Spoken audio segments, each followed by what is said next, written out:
अम, हमारे बीच में आज ममता श्रीवास्तव जी मौजूद हैं, जानी-मानी सिंगर हैं। आज जानते हैं उनसे उन्होंने इस करियर की शुरुआत कैसे करी? मैडम बताएँगे ज़रा आप? सभी को मेरा नमस्कार, आदाब। मैं ममता श्रीवास्तव आपके बीच और लगभग 4 साल की उम्र से हूँ मैं इस क्षेत्र में और मेरे जो माता-पिता रहे वो मेरे गॉडफ़ादर भी हैं, जिसमें मैं कहूँगी कि उनकी मुख्य भूमिका रही। और उसके बाद मैंने पंडित हमारे हरिदास शर्मा जी हैं गाज़ियाबाद से। तो आप ये समझ के चलें कि मेरा जो जन्म स्थान है वो गाज़ियाबाद है। तो और 4 वर्ष की उम्र से मैं इस क्षेत्र में हूँ।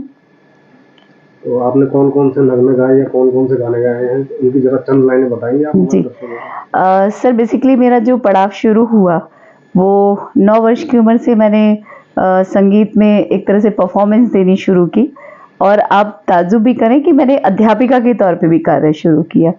तो मेरे पास आप 9 वर्ष की उम्र में एक 40 साल की महिला थी, जिन्हें मैंने संगीत की पहली शिक्षा दी और वहाँ से मेरा करियर एक अध्यापिका के तौर पे भी शुरू हुआ। तो उसके बाद मैंने बहुत सारे गाने लिखे, बनाए, जिसमें कि मेरा सबसे प्रसिद्ध एल्बम रहा अब तो आजा बेदर्दी, जिसका एक बहुत ही खूबसूरत नगमा है।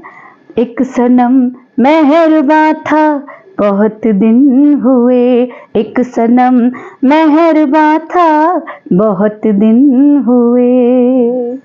तो ऐसी कुछ लाइन और उसके बाद निरंतर चलती चली गई मैं। उसके बाद बहुत सारे भजन गाए मैंने, गज़लें भी गाईं। तो और जैसा-जैसा एक मुझे ये कहिए लोगों का साथ मिला, तो उनसे बहुत कुछ सीखा और सीखते हुए इस चीज़ को क्या निरंतर आप जारी किया। इस दिशा में और भी बच्चों को क्या जागरूक कर रहे हैं आप?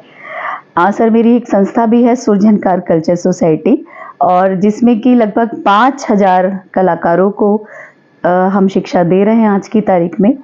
और अभी आने वाली 16 दिसंबर को भी हमारा नारी शक्ति अवार्ड सम्मान समारोह होने जा रहा है दिल्ली कैंट में। तो महिलाओं पे हमने बहुत काम किया है और सबसे मेन चीज़ है कि जो बेटियां हैं हमारी, जो पढ़ नहीं पाती हम उनको पढ़ाते हैं।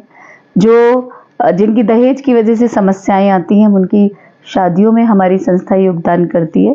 तो ये मैं आपसे भी अपील करूँगी, आपकी चैनल से भी अपील करूँगी कि ऐसी बच्चियों को जिनको कहीं भी दहेज की समस्या है, हमारे साथ जोड़ें आप। और मात्र उसमें बहुत छोटा सा एक फॉर्म फिल हम कराते हैं, जिसमें कि उनकी माँ को हम नॉमिनी बनाएंगे और उसके बाद आगे उनकी जब भी शादी होगी, हमारे ग्रुप की तरफ से उनके पास एक अच्छा सा अमाउंट पहुंचा दिया जाता है। अच्छा, आखिरी सवाल आप आज हमारे दर्शकों को क्या संदेश देना चाहेंगे? सबसे बड़ा संदेश तो यही है कि हम लोग चारों तरफ देखते हैं और बीइंग ए महिला मैं यही कहूँगी कि आप समाज में जो एक चीज़ है, हम लोग आगे बढ़ रहे हैं, लेकिन कहीं न कहीं जो हमारी मानसिकता है, एक ये मेल, फीमेल और ये सब चीज़ें हैं, तो उसको ख़त्म किया जाए अब, क्योंकि समय बहुत आगे बढ़ चुका है। और कहते हैं कि मेरी हिम्मत को सराहो मेरे हमराही बनो, मेरी हिम्मत को सराहो मेरे हमराही बनो, मैंने एक शम्मा जला रखी है हवाओं के खिलाफ। इसी के साथ नमस्कार, शुक्रिया।